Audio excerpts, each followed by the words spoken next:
Chi and Jing, and the power that we in the internal martial arts gain from such things.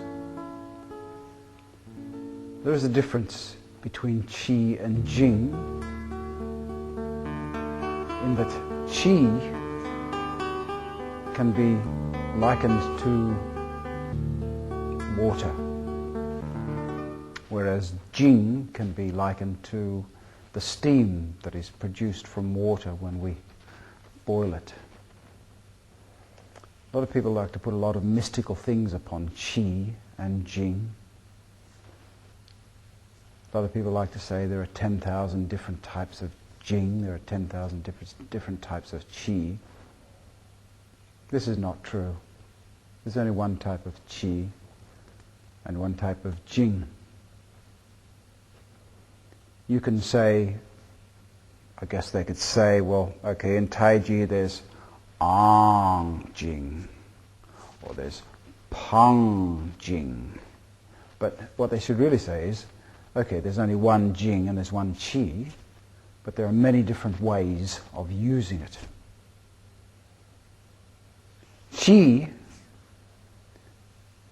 is basically the electricity that holds your cells together. It flows throughout your body, sort of like an electric current, if you like, through channels in your body.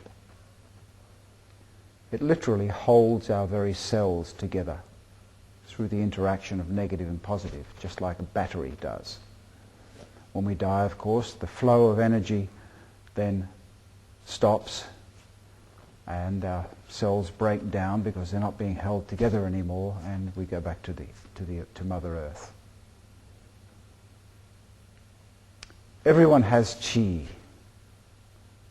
We have prenatal Chi and we have postnatal Chi. Prenatal Chi we're given at birth from our mother, and postnatal Chi we can gain later on through doing certain exercises like Qigong or Taiji, for instance. You don't have to do these exercises, of course. Some people just have it naturally. They just literally have a natural, well, like children, babies don't have to do it.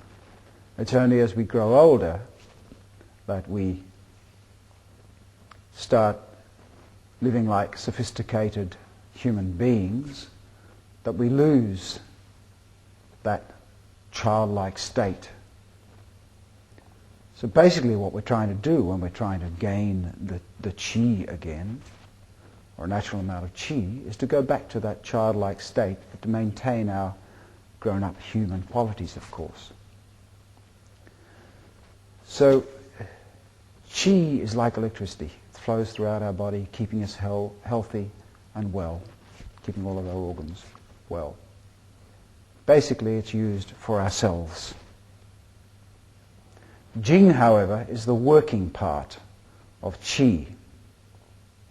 It's like the steam is to water. So you have a steam engine, you put the water in the tank. Nothing happens, of course, until you heat the water, and it produces the steam to drive the piston. That's exactly the same with Chi and Jing. Of course, we have to have a means whereby we can turn the Chi into Jing. And the internal martial arts systems give us this means. We can then take the Jing and use it, either for our daily work or in the self-defense area.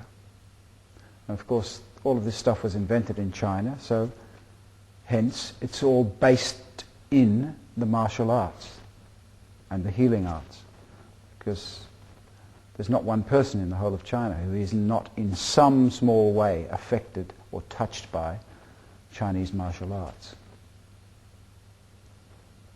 So we have to have the Chi. We've got the Chi, And it's like it's sitting in a cauldron, which is called the dantian, and that's 3 inches below your navel. There's nothing in there. There's just a bunch of nerves and gut in there, of course. But there is an electrical holding place in there that can be measured, in fact, with very sensitive Western instruments. Funny that the Chinese knew it was there before these instruments were even invented. So it's held in there, and we have to get at it some way. We have to activate it in some way in order to turn it into Jing.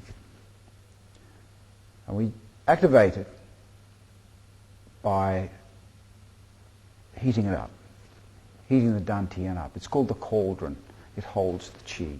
We heat the cauldron up, and then the qi evaporates and floats throughout our body.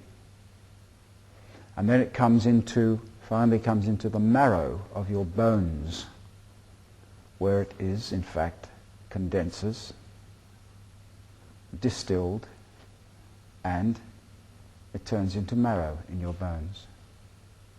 This is why you'll find that people who practice the internal martial arts correctly for a long period of time have very heavy bones, especially the bones of the arms, but throughout the whole body, of course. In fact, it's said that we look to gain what are called tiger bones, because tiger bones are said to be the strongest of all bones in the animal kingdom. So our marrow becomes very tightly compacted, making our bones heavy and very strong as well. So we can then use those heavy arms and fists that we've got in particular in the self-defense area, in the fighting area. It gives us great power. However, you cannot have that great power using your Jing if you're stiff. It's also said that any stiffness, any tension, blocks the qi, blocks the flow of qi. Now, of course, if the qi were blocked fully, then we'd die. But it impedes the flow of qi, of course. Now, a lot of people think that we have 12 meridians and 8 extra meridians. Well, the 8 extra ones are actually made up of different points on the 12 meridians.